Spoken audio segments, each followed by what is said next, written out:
F hub వారి పియాన్ ద ఫ్లీ గచ్చిబౌలిలో డిసెంబర్ 15న రాహుల్ సిప్లిగంచే Oscar range live concert. For booking contact. నమస్తే, వెల్కమ్ టు సుమన్ టీవీ. నేను మీ సుమన్ టీవీ ఉషా.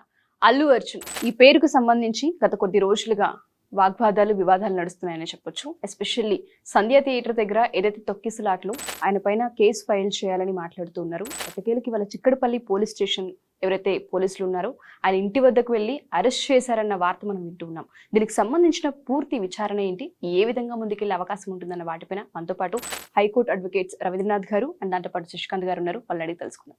నమస్తే సార్. నమస్తే. అల్లు అర్జున్ గారి విషయానికి వస్తే పోలీసులు అరెస్ట్ చేయడం జరిగింది. సో కోర్టుకి తీసుకువెళ్తున్నారు అన్న విషయాన్ని కూడా మనం వింటూ ఉన్నాము. ఏ విధంగా విచారణ కొనసాగే అవకాశం ఉంటుంది అంటారు? విచారణ ప్రక్రియలో ముఖ్యంగా అల్లు అర్జున్ గారు ఏదైతే ఉన్నారో ఈ సంఘటన డిసెంబర్ 5th జరిగింది సంధ్య థియేటర్ దగ్గర. సంఘటన ఒక 2 నిమిషాల్లో మీకు చెప్పే ప్రయత్నం చేస్తాను. తర్వాత న్యాయ విచారణ ఎలా ఉంటుంది, లీగల్ కాన్సిక్వెన్స్ ఎలా ఉంటాయి కూడా మీతో కొంత చెప్పే ప్రయత్నం చేస్తాను. మన మిత్రులు శశికాంత్ గారు తప్పకుండా సార్. సో ఇక్కడ విషయం ఏంటంటే ఉష గారు, ప్రీమియర్ షో ఎలా అనౌన్స్ చేశారు, ఆ షోకి అల్లు అర్జున్ గారు ఈవినింగ్ పూట రావడం జరిగింది. అదే అనుకోకుండా అన్ఎక్స్పెక్టెడ్గా మొత్తం అభిమానులు కావచ్చు, థియేటర్కి వచ్చినటువంటి ఆడియన్స్ కావచ్చు, మొత్తం అందరం కలిసి ఒక తొక్కిసలాట జరిగింది. అందులో రేవతి అన్నటువంటి ఒక అమ్మాయి తన భర్త తన 2 పిల్లలతో కలిసి థియేటర్కి రావడం. ఆ తొక్కిసలాట్లో ఈ బాబు అంటే రేవతి వాళ్ళ చిన్న అబ్బాయి తొక్కిసలాట్లో గాయపడ్డాడు. At the same time Revathi గారు అక్కడే స్పృహ కోల్పోయారు. మొత్తం హాస్పిటల్కి వెళ్ళేసరికి అలాగే అప్పటికే చనిపోయినట్టుగా కూడా మనకి వైద్య నివేదికలు కూడా మనం తెలియపరుస్తున్నారు. అయితే ఈ జరిగిన సంఘటన ఏదైతే ఉందో చిక్కడపల్లి పోలీస్ స్టేషన్ పరిధిలో ఉంది. దీనికి సంబంధించి ఇమీడియట్గా సంధ్య థియేటర్ యాజమాన్యం మీద కేసు నమోదు చేశారు. అదేవిధంగా ఆ మేనేజర్ మీద కూడా అరెస్ట్ చేయడం కూడా జరిగింది ఆ రోజు ఇమీడియట్గా. సో యాక్చువల్గా ఇది 6 మెంబర్స్ పార్ట్నర్షిప్ అనేది సంధ్య థియేటర్స్ కన్వెన్షన్ చెప్పేసి మీద వాళ్ళ ప్రైవేట్ లిమిటెడ్ ఫర్మ్ ఉంది. ప్రధానంగా ఏంటంటే ఈ థియేటర్ కూడా మైత్రి మూవీ మేకర్స్ వాళ్ళ యొక్క ఇన్వాల్వ్మెంట్ ఉంది. ఆ థియేటర్ మైత్రి మూవీ మేకర్స్ వారి యొక్క థియేటర్ కంప్లీట్గా చెప్పాలంటే. అయితే ఈ కేసు ఏదైతే ఉందో అల్లు అర్జున్ గారి మీద కేసు వేయచ్చా వేయకూడదా అన్నటువంటి లీగల్ విషయం చెప్పుకోగలిగితే మనకు అందినటువంటి ఎఫ్ఐఆర్ రిపోర్ట్ ప్రకారం అయితే ఈయన మీద బిఎన్ఎస్ యాక్ట్ ప్రకారం 105/118/1 అదేవిధంగా RBW మనకి ఇది కూడా 3/5 కూడా చేయడం జరిగింది. అంటే 105/118/3/5 రెడ్ విత్ 3/5 అని వేస్తారు సెక్షన్స్ అండి. 105 అంటే అది culpable హోమోసైడ్ causing death not amounting to murder, అంటే అది 10 ఏళ్ల వరకు జైలు శిక్ష. కాగ్నిజబుల్ అఫెన్స్ అది, రవీంద్రనాథ్ గారు చెప్పినట్టు కాగ్నిజబుల్ అఫెన్స్ అది. ఆ రోజు రాత్రి చూస్తే అల్లు అర్జున్ గారు అక్కడికి అనవసరంగా వచ్చారని మనం అనుకోవచ్చు. ఎందుకంటే అది ప్రీమియర్ షో, ఆయన మాస్ హీరో, ఇది పాన్ ఇండియా మూవీ. సంధ్యా థియేటర్ అన్నది మల్టీప్లెక్స్ కాదు, అది నార్మల్ థియేటర్. అది లోవర్ మిడిల్ క్లాస్ వ్యక్తులు అక్కడికి తరతరాల నుంచి వస్తూ ఉన్నారు. ఇంతకుముందు హీరోలు కూడా వచ్చేవాళ్ళు, అప్పుడు పరిస్థితులు వేరు. ఇప్పుడు ఇది పాన్ ఇండియా మూవీ, జనాభా పెరిగింది, మల్టీప్లెక్సెస్కి వెళ్ళలేని పరిస్థితిలో ఉన్నారు చాలామంది. అయినా కూడా మీరు చూడండి, ఆ బీద ఫ్యామిలీ 1100 రూపాయల టికెట్, 4 కలిసి 5,000 ఖర్చు పెట్టి ఆ భాస్కర్ అనే వ్యక్తి భార్య రేవతిని, కొడుకుని, కూతుర్ని, చిన్న పిల్లలు, ఆ కొడుకుని కూడా మనం చూస్తే అక్కడంతా పుష్ప అని పిలిచేవాళ్ళంట. ఆయన ఆ అబ్బాయి అల్లరి భరించలేక నేను కంపల్సరీ ఆ రోజు చూడాలంటే తప్పదు అని భాస్కర్ గారు కూడా అందులో ఇంటికి వెళ్ళలేదు. ఆయన ఆఫీస్ నుంచి డైరెక్ట్గా థియేటర్కి వస్తాం జరిగింది. భార్య పిల్లలు ఇంటి దగ్గర నుంచి ఇక్కడికి వస్తాం జరిగింది. థియేటర్ దగ్గర కలుసుకునే పరిస్థితి, అంటే ఆ పిల్లడు అంతా ఇది చేశాడనమాట, నేను చూడాల్సిందే పుష్ప అని. సో పిల్లవాడి కోరిక కాదనలేక తీసుకొస్తాం జరిగింది. మోస్ట్ అన్ఫార్చునేట్ దట్ ఆ టైంలో అల్లు అర్జున్ గారు అక్కడికి వచ్చేసరికి ఒక్కసారిగా రష్ అంతా ముక్కుమ్మడిగా వాళ్ళ మీద పడేసరికి ఆ బాబు ఫస్ట్ తొక్కిసలాటకు గురయ్యాడు. ఆ బాబును కాపాడటానికి ఆ తల్లి ఆ బాబు మీద పడేసరికి ఆ తల్లి తొక్కిసలాటలో గురై స్పాట్ డెడ్ అని డిక్లేర్ చేస్తామైంది.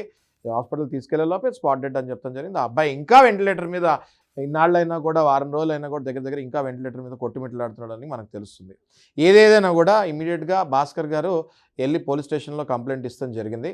ఆ కంప్లైంట్ లెటర్ కూడా మనం చూసుకుంటే క్లియర్గా ఆయన మెన్షన్ చేస్తుంది, ఆయనకు 40 ఏళ్ళు, ఆయన ఒక ప్రైవేట్ ఉద్యోగి, దిల్షుక్ నగర్లో ఉంటాడు అని చిరునామా ఇస్తాం జరిగింది.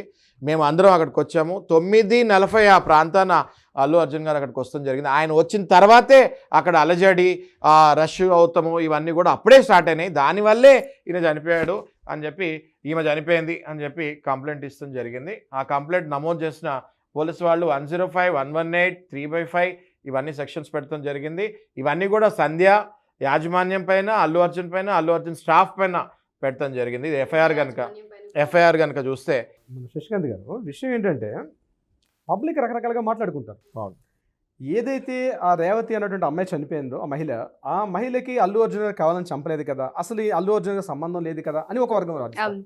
మరొక వర్గం ఏం వాదిస్తారంటే ఇది పూర్తిగా సంధ్యా థియేటర్ యాజమాన్య యొక్క వైఫల్యం, ఆ నిర్లక్ష్యం వల్ల జరిగింది అని చెప్పి ఇంకొకరి మీద నెపాన్ని నెట్టివేసే ప్రయత్నం చేస్తాం. మరి కొంతమంది ఏమంటారంటే మేము ఆల్రెడీ పోలీసుల యొక్క అనుమతి తీసుకున్నాం, ఇక్కడ ఆల్రెడీ మాకు పర్మిషన్ ఇచ్చారు, ఇక్కడ పోలీసులు ప్రాపర్గా ఇక్కడ ఆ మందిని వచ్చి ఇంతమంది వస్తారని తెలిసినప్పుడు కూడా పోలీసు సరైన అక్కడ వాళ్ళు ఆ బందోబస్తు కరెక్ట్గా చేయకపోవడం వల్ల ఈ ప్రమాదం జరిగిందని ఒకరి మీద ఒకరు నెట్టి వేసుకునే ప్రయత్నం అయితే జరుగుతుంది మనకి. ఆ ప్రయత్నంలోనే రవీంద్రనాథ్ సార్, ఆ ప్రయత్నంలోనే సంధ్యా థియేటర్ వాళ్ళు హైకోర్టుకి వెళ్తాం జరిగింది, ఇందులో నా తప్పేం లేదు అని క్వాష్ పిటిషన్ ఇస్తాం జరిగింది.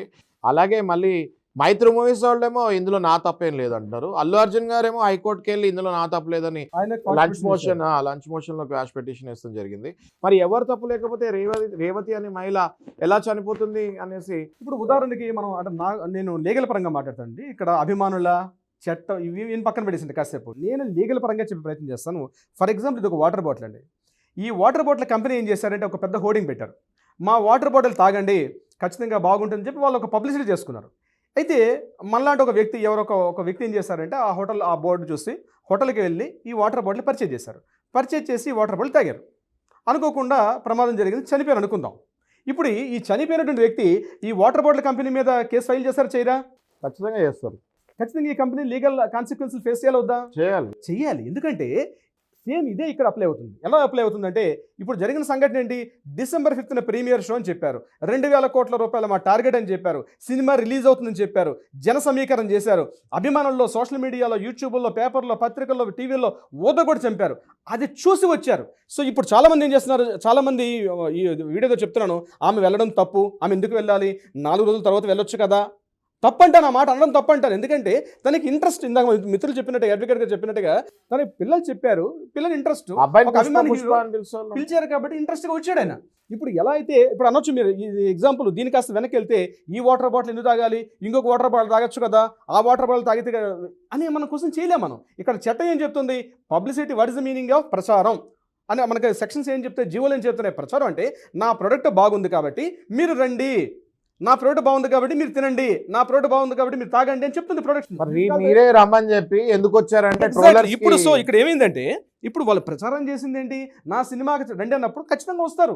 ఇక్కడ జరిగింది దుర్ఘటన జరిగింది. సో ఇక్కడ అల్లు అర్జున్ గారు సంబంధం లేదంటే డెఫినెట్గా 100కి 1000% అల్లు అర్జున్ గారు దీనికి ఫేస్ చేయాల్సిందే లీగల్ కాన్సిక్వెన్సెస్.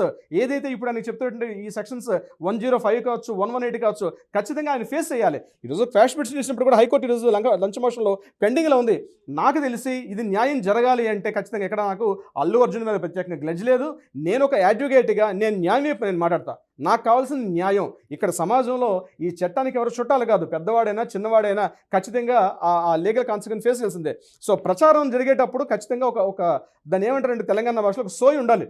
సోయి లేకుండా చేయకూడదు. డెఫినెట్గా ఒక జోషం మీరు చేస్తున్నట్టే ఏదో ఓన్లీ డబ్బులు సంపాదించాలి, 2000 కోట్ల రూపాయలు టార్గెట్ పెడుతున్నాం, ఇష్టం వచ్చి ఎవరైనా చనిపోతుంటే కుదరని పని. మీరు ప్రచారం అంటే మీనింగ్ ఏం చెప్తుంది, what is the meaning of publicity? Publicity అంటే నా ప్రోడక్ట్ చూడండి అని చెప్తున్నాం. సో వాళ్ళు వచ్చారు, ఇన్విటేషన్ మీరు చూడడానికి వచ్చారు, వాళ్ళు రావడం వాళ్ళు తప్పు కాదు.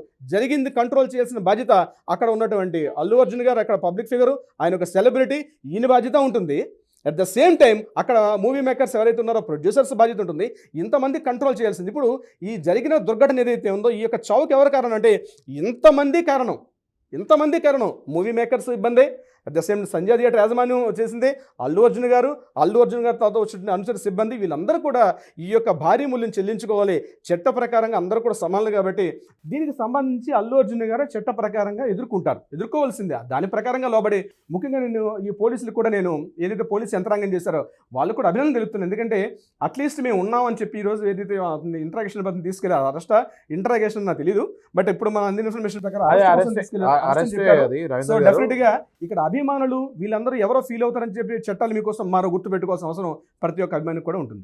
డెఫినెట్గా అది అరెస్టే రవీంద్రనాథ్ గారు. ఎందుకంటే FIR has been filed on Allu Arjun, Sandhya and Allu Arjun staff. 105, 118, 3/5, 105 అన్నది కాగ్నిజబుల్ అఫెన్స్, అది more than 7 years. దానికి అసలు నాన్ బెయిలబుల్ వారెంట్, అది రిమాండ్లోకి వెళ్ళాల్సిందే అల్లు అర్జున్ గారు. ఈ క్వాష్ లంచ్ మోషన్లో ఉంది, అది నాకు తెలిసి వాళ్ళు అది ఇంకా పెండింగ్లోనే ఉన్నట్టుంది.